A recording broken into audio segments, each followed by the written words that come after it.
Hello, तो कैसे हो मेरे दोस्तों। मेरा नाम है मोहम्मद अब्दुल्ला और आप देख रहे हैं अपनी टॉक। दोस्तों, आज हम बात करेंगे क्या होता अगर जमीन का साइज सैटर्न जितना बड़ा होता, यानी 83 गुना ज्यादा जमीन का साइज बड़ा होता तो क्या होता, इसके क्या फायदे थे या नुकसानात। हम आज इस वीडियो में इसके बारे में बात करेंगे। तो चलो शुरू करते हैं बगैर किसी देरी के। सबसे पहले हम बात करेंगे नुकसानात की कि अगर जमीन का साइज सैटर्न जितना बड़ा होता तो इसके क्या नुकसानात थे। और सबसे पहला नुकसान तो ये था ग्रेविटी का। अगर जमीन का साइज सैटर्न जितना बड़ा होता तो इसकी ग्रेविटी भी इतनी ही ज्यादा होनी थी। ग्रेविटी के कानून के मुताबिक किसी चीज का जितना बड़ा साइज होगा उतनी ही ज्यादा उसकी ग्रेविटी होगी।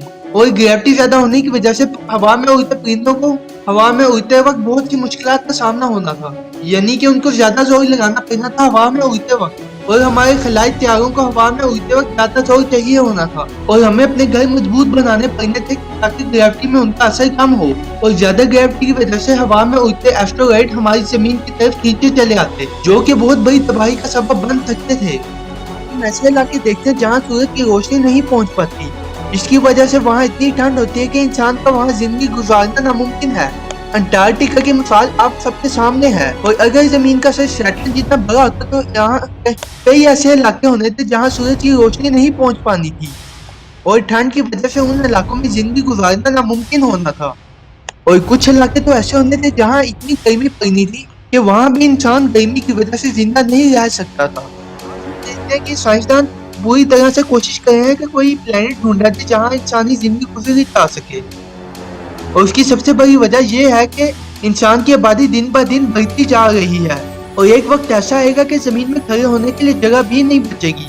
तो जमीन में रिसोर्सेज भी बहुत कम होते जा रहे हैं। और माहिरीन का कहना है कि अगर हम इसी तरह पेट्रोल यूज करते रहे तो आने वाले 55 साल बाद पेट्रोल जमीन से खत्म हो जाएगा। तो अगर जमीन का साइज सैटर्न जितना बड़ा होता तो हमारे रिसोर्सेज भी इतने ही ज्यादा होते और हमें ना ही रिसोर्सेज की फिक्र होती ना ही जमीन की, क्योंकि हमारे पास वाफिर मिकदार में रिसोर्सेज होने थे और वाफिर मिकदार में जमीन होनी थी। साइंसदानों के मुताबिक अगर जमीन का साइज सैटर्न जितना बड़ा होता तो जमीन अपने गिर्द जो चक्कर काट के वो 10 घंटों में ही पूरा कर लेती, जिसकी वजह से हमारी रात और दिन बहुत छोटे होने थे, यानी 5 घंटों की रात होनी थी और 5 घंटों का दिन होना था। मगर जमीन का साइज बड़ा होने की वजह से जमीन के कई इलाके होने थे जहाँ सूरज की रोशनी नहीं पहुंचती थी और वहाँ 6-6 महीने की रात और 6-6 महीने का दिन होना था। और अगर जमीन का साइज सैटर्न जितना बड़ा था तो जमीन का 1 साल 3 साल के बराबर होना था। बस दोस्तों, आज के लिए इतना ही। अगर वीडियो अच्छी लगी तो उसको लाइक करें, अपने दोस्तों के साथ शेयर करें और मेरे चैनल को सब्सक्राइब करें। अल्लाह हाफिज।